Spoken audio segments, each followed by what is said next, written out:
Terima kasih Ibu. Assalamualaikum warahmatullahi wabarakatuh. Terima kasih kepada waktu yang telah diberikan pada saya. Perlu di highlight ya bahwa saya tidak ahli di dalam bidang sampah. Hanya ingin berbagi bagaimana pengalaman kita sebagai masyarakat di UK dalam melihat pengelolaan sampah yang ada di UK. Baik, untuk tidak memperpanjang waktu, singkat saja paparan saya. Uh, Highlight bahwa untuk di area Eropa, UK ini termasuk uh, uh, tidak termasuk yang paling baik dalam mengelola sampah dalam arti recycling. Kita lihat dalam statistik ini bahwa UK atau England dalam hal ini berada di posisi kelima untuk performance recycling sampah per kapita. Dan di dalam dokumen pemerintah UK Resources and Waste Strategy sudah ada beberapa poin yang di-highlight untuk menjadi target pemerintah dalam hal pengelolaan sampah, yaitu yang pertama kali adalah mengurangi packaging plastik. Bungkus-bungkus plastik itu harus dikurangi dan harus menjadi compostable pada tahun 2025. Jadi pada tahun 2025 semua packaging plastik harus sudah recyclable atau compostable.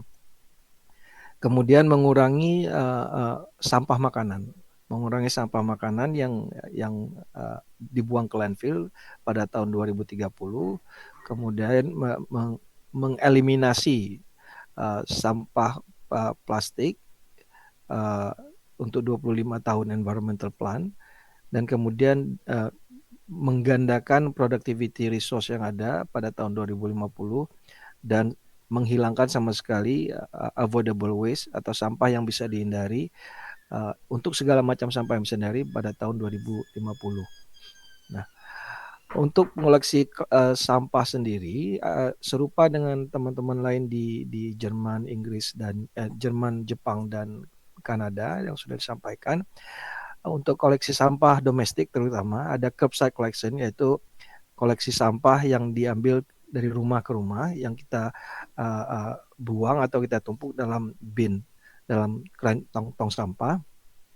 Kemudian ada recycling banks di mana kita bisa pergi ke pusat-pusat perbelanjaan misalnya atau perpustakaan di mana mereka menyediakan tempat sampah yang agak besar yang kita bisa membuang sampah recycle kita ke sana. Dan kemudian pilihan ketiga ada recycling centers. Ini tempat uh, uh, recycling sampah yang biasanya dikelola oleh pihak swasta yang bekerja sama dengan pemerintah. Nah, bagaimana dengan sampah itu sendiri yang terutama yang untuk dikolek di rumah, yang dijemput ke rumah, uh, ini berbeda-beda tergantung council, tergantung city. Utamanya ada general waste yang biasanya binnya itu berwarna hitam. Ini sampah yang non recyclable. Kemudian ada recycling. Recycling itu ada paper, ada cardboard atau kardus, ada plastik, metal dan juga kaca. Nah, untuk recycling komponen ini sangat tergantung kepada kota. Di kota saya tinggal hanya satu tong sampah berwarna biru yang mana kita masukkan semua jenis sampah ini ke dalam tong tersebut. Sementara di kota lain mereka bisa memisahkan jenis paper dan plastik itu di tempat yang berbeda, kemudian metal di tempat yang berbeda dan kaca di tempat yang berbeda. Kemudian ada organic waste, uh, uh, uh, itu makanan ataupun sampah-sampah dedaunan. Nah, ini biasanya binnya itu berwarna hijau. Dan ini sangat tergantung kepada council di mana kita tinggal, dan setiap council itu mempunyai warna yang berbeda. Jadi tidak semua berwarna hitam, biru, uh, uh, hijau atau coklat. Seperti di London misalkan, General Waste itu berwarna pink. Jadi mereka punya color coded sendiri. Nah, bagaimana dengan item-item yang besar seperti kasur, lemari, kulkas yang sudah rusak yang ingin kita buang? Nah, itu pemerintah council biasanya menyediakan jasa layanan jemputan gratis untuk satu atau dua barang per tahun. Nah, jika kita punya lebih daripada itu, maka pemerintah akan mengenakan biaya biasanya sekitar 50 pound atau 1 jutaan per sekali jemput. Nah, di recycling center sendiri, kita bisa mengantarkan sampah-sampah dari rumah di luar jadwal penjemputan. Jadi penjemputan jadwal sampah di rumah itu biasanya seminggu sekali. kalau kita mempunyai sampah di antara jadwal penjemputan atau sampahnya melebihi kapasitas bin, maka kita bisa mengantarkan ke recycling center di mana mereka akan merecycle sampah yang kita antar ke sana untuk dikompos. Ada anaerobic digestion dan juga incineration seperti yang juga dilakukan oleh pemerintah di kota-kota teman lainnya. Ya. Nah, untuk di recycling center ini untuk penggunaan pribadi, artinya penghuni rumah, penghuni tempat council tersebut, itu bebas biaya. Kita bisa mengantarkan langsung ke sana, asalkan kita bisa menunjukkan ID yang menunjukkan alamat di mana kita tinggal. Karena setiap council mempunyai recycling center yang berbeda. Nah, untuk bisnis, lagi tergantung council. Untuk bisnis di daerah saya, mereka bisa mengantarkan maksimum 10 kali free dalam 1 tahun. Jadi mereka akan mencatat plat nomor kendaraan, dan kita harus booking terlebih dahulu jadwal pengantaran, dan kemudian kita akan bisa melihat status sudah berapa kali kita mengantar dalam tahun ini dan berapa kali lagi yang bisa kita lakukan sebagai bisnis. Ya. Nah, ada beberapa inisiatif yang sudah dilakukan pemerintah untuk mengurangi sampah. Yang pertama, yang mungkin sudah juga diadopsi di Indonesia, bahwa pemerintah itu menetapkan aturan untuk mengenakan biaya penggunaan plastik di toko groceries misalnya, plastic bag charge. Nah, tidak dikenakan biaya untuk penggunaan bungkus kertas misalnya. Kemudian ada Bag for Life. Nah, Bag for Life ini mungkin juga diadopsi oleh negara-negara lain, bahwa Bag for Life ini plastik kantong itu menggunakan 100% material yang recycle material, dan kita harus membeli untuk pertama kali, tetapi apabila tas itu rusak atau robek, kita tinggal datang ke toko dan menggantinya dengan plastik yang baru. Jadi kita beli sekali dan kemudian bisa terus ditukar. Makanya namanya Bag for Life. Sekali dalam tanda kutip seumur hidup. Walaupun pada prakteknya ya seringkali kita membeli saja yang baru kalau sudah yang rusak.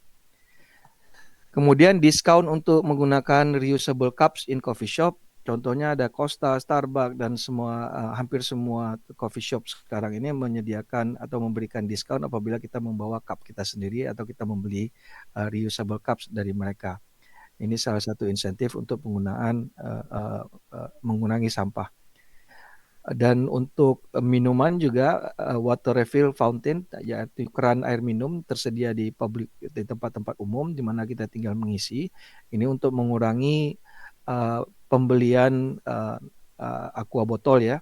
Jadi kita tinggal membawa tempat minum sendiri dan mengisi di tempat-tempat yang sudah disediakan. Dan juga pemerintah mempromosikan penggunaan biodegradable materials. Tidak boleh ada lagi sedotan plastik misalnya. Saat ini rata-rata menggunakan sedotan kertas, termasuk sendok, walaupun sendok plastik masih ada digunakan, tapi promosi pemerintah besar-besaran untuk menggunakan sendok dari kayu misalnya. Dan pemerintah raise awareness atau mengingatkan masyarakat bahwa ada biaya untuk merecycle sampah yang kita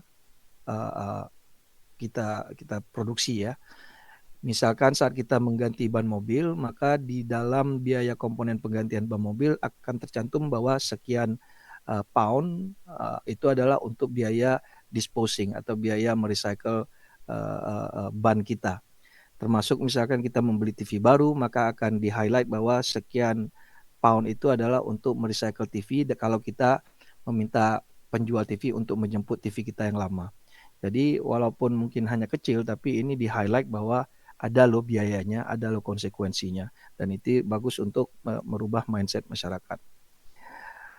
Untuk inovasi yang sudah ada dicoba di beberapa council, satu itu adalah penggunaan AI untuk mensortir material di recycling center. Jadi dengan menggunakan kamera dan sistem AI, maka sistem recycling itu dapat memilah yang mana botol, yang mana plastik, yang mana compostable. Jadi pemilihan itu bisa lebih cepat dan lebih akurat dibandingkan menggunakan tenaga manusia.